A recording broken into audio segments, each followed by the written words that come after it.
ജമ്മു കശ്മീരിലും ജാർഖണ്ഡിലും നിയമസഭാ തെരഞ്ഞെടുപ്പിന്റെ രണ്ടാം ഘട്ടത്തിൽ റെക്കോർഡ് പോളിംഗ് 71% പോളിംഗാണ് ജമ്മു കശ്മീരിൽ രേഖപ്പെടുത്തിയത്. ജമ്മു കശ്മീരിലെ 18 മണ്ഡലങ്ങളിലും കനത്ത മഞ്ഞുവീഴ്ചയും അതിജീവിച്ച് ജനം പോളിംഗ് ബൂത്തിലെത്തി.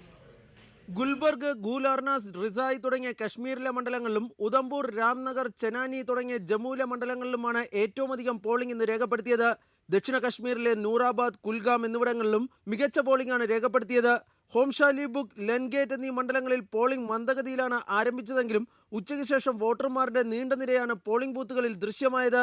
സമീപ ദിവസങ്ങളിലുണ്ടായ തീവ്രവാദ ആക്രമണങ്ങളുടെ പശ്ചാത്തലത്തിൽ 200 കമ്പനി അർദ്ധസൈനിക വിഭാഗങ്ങളെ ഇന്ന് വോട്ടെടുപ്പ് നടന്ന 12 മണ്ഡലങ്ങളിലുമായി അധികമായി വിന്യസിച്ചിരുന്നു.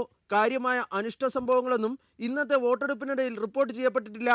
അതിശൈത്യവും പ്രളയത്തിന് ശേഷമുണ്ടായ സർക്കാർ വിരുദ്ധ വികാരവും പോളിംഗ് ശതമാനത്തെ ബാധിക്കുമെന്ന ആശങ്ക രാഷ്ട്രീയ നേതൃത്വങ്ങൾക്കുണ്ടായിരുന്നു.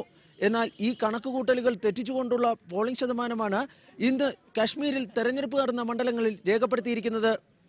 കശ്മീരിൽ നിന്നും ക്യാമറാമാൻ മണിയസ് അടൂരിനൊപ്പം ബി ബാലഗോപാൽ, റിപ്പോർട്ടർ.